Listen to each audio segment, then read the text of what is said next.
Hi guys, welcome back to my channel. Sure do love having you here. So I wanted to do a very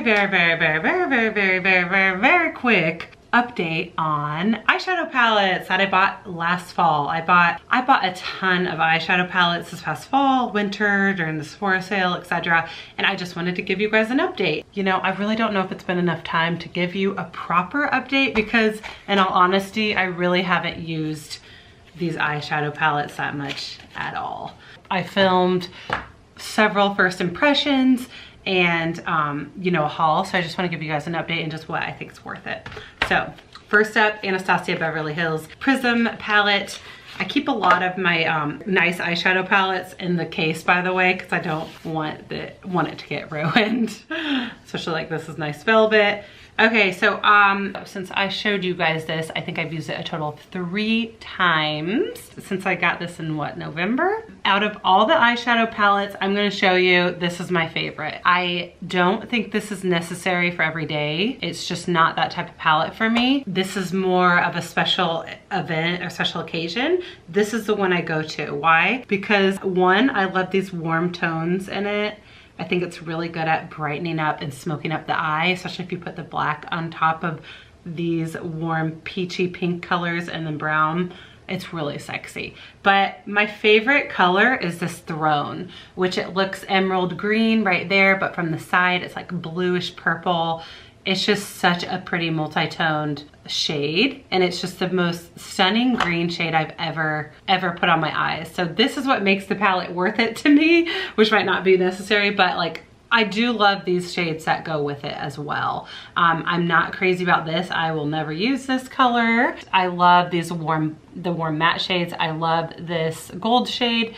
And I love this rose gold shade. So I think this has the most shimmer shades that I like for the center of my eye. I always love applying a center shade on the center of my eye with transition shades, carving out my eye. I just think this is really pretty, especially for the holiday time. You know, I'll show you the others and then just kind of recap why this is my favorite. Then I have the Natasha Denona Sunset Palette. I've never used this. And I actually have it out because I plan on doing a makeup tutorial with it, just trying it out. But I have I think I have every Natasha Denona palette she's launched. And I'll tell you, her green brown one is my favorite. I do think that one's worth it. I guess the prettiest out of box color for me is a green, any shade of green. I just think green's so pretty and sexy. But yeah, this beautiful palette, don't get me wrong, but for the money, I'm not gonna recommend this to you. I haven't even touched it because I have so many warm toned palettes. And honestly, this is very similar to the Prism palette because minus like a couple shades, but like this has the same warm shades that this does. And the gold and the rose gold and that like copper. So, and even that like mustard yellow is kind of bright. But I am about to do a tutorial with this, so don't think like I don't like it. I do, it's beautiful. And her eyeshadows are very velvety. They blend out beautifully. They're very soft and they're effortless. They don't take a lot of work to blend them out. They're not patchy. So this is pretty, but I don't recommend it. It's too expensive and I haven't even reached for it. But that's just because I have a lot of other palettes that I have collected, which is not necessary. But do I think it's worth it? No. I also got her 5-pan, which is not down here. I got the Aries and the Joya, and both of those arrived broken. The shadows literally just felt like the whole shadow fell out and then shattered once it fell out. Called in, they gave me they replaced both of them. Same thing, shadows fell out. So I don't recommend the Natasha Denona 5-pan, but I know people have had no problem with it. So that's a good way for you to try her eyeshadows if you're interested. And she does have beautiful eyeshadows, but I just have other stuff I reach for. So I have the NYX Perfect Filter. I have the Olive You, the Rustic Antique. I also have Golden Hour. I really like the Rustic Antique one. I think this one's so pretty. If you can get your hands on it, this is a good drugstore option for like the Prism and the Sunset palette because it has the warm shade, it has the dark like burgundy red brown, and then the golden copper. It just has those like warm eyeshadow tones that are similar and all these palettes. So I think this is a great drugstore option, the NYX Perfect Filter. I liked how they blended out. I didn't have a problem with patchiness. I think it had mixed reviews. I like the Olive You one because it has the greens in it, which I think green is so sexy. Especially if you like green or blue eyes. It's even really pretty on brown eyes. Next, I have the Huda Beauty Desert Dusk palette. I have not touched this since I did the tutorial with it in November. Why? I don't know why. I think it just kind of got lost in my collection. It's very pretty. I personally am not a purple eyeshadow fan. It just doesn't call my name. This doesn't call my name. This calls my name. The Cosmo, that's pretty. And all these shades are stunning. I really like the top row too. I found this to be much better than the first Huda Beauty palette over quality wise. The shadows were softer, more velvety. They blended out better and they weren't as streaky. I could see myself using this maybe 2 times a year just during special occasion when like I want this on my eyes and just to really pop. But this isn't an everyday palette for me. This just isn't something I reach for, but it's hard. I might not be the best person to do these reviews just because I have so many eyeshadow palettes. Like out of the Huda Beauty or the Prism, I personally like the Prism. Yes, this has stunning shades in it, but it's just not something I reach for every day. So I feel like I could live without it. Okay, next Tarte Toasted. I have not touched this. Either let me know if you want to see a tutorial with it. I don't know why I haven't touched it. Every time I open it up, I'm just like, it doesn't do anything for me. It's not exciting.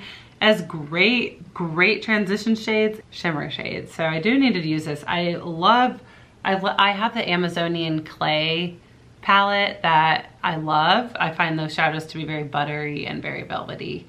And I know these are the same, but it just kind of got lost in my collection and I'm not proud about this, guys. Next up, I have the Subculture, the Anastasia Beverly Hills Subculture palette. This is the highly unlikable Subculture palette. I do like this. Would I recommend this to you? I don't think so. I think if you're on the fence about this, then you should lean towards no, you know? You only want to spend your money unless it's like, something you're 100% passionate about and you know you'll use. I tend to waste a lot of money because I like to try out every palette. Same with foundations and other products. I just like to feel the formula, broaden my knowledge about different products and their different formulas. But I personally love this for their green shades. Yes, I find this to be very different than other eyeshadow palettes I have. This is harder to blend out. These are so highly pigmented that the tiniest little bit goes a long way. So I think the problem was people were dipping their brush in there really hard, heavy-handedly, putting that on their eye, and it just impossible to blend out. So you have to slowly build your way up with this palette. And I think you can create a beautiful look. I personally love Untamed, and Axis is so freaking pretty. This Adorn shade is really pretty too. But this is not an everyday palette by no means. Special occasion, and you gotta kind of be patient and have the time to work with it because it does take a little extra longer to blend out. You just gotta take the time to blend it out. And once it warms up with the warmth from your eyelid, it can blend out beautifully. You just have to start little and work your way up. This is something I definitely want to keep, but I don't think I would recommend it because it is such a difficult palette to work with. But overall, I love the shades in it. They're very unique, beautiful for the fall, very rustic. So those are all the palettes I have. Now, number 1, what I recommend is the Anastasia Beverly Hills Prism palette. But I feel like no one's gonna agree with me on that. Everyone has their own style, but I just think these shades are just so stunning and unique, especially if you need, you know, if you wanted to go in with just something neutral like the NYX Lingerie just to carve out your eye, but then you want a pop-up color. This has great shimmers, some of the prettiest shimmers ever, especially that throne color. This just makes it all worth it to me.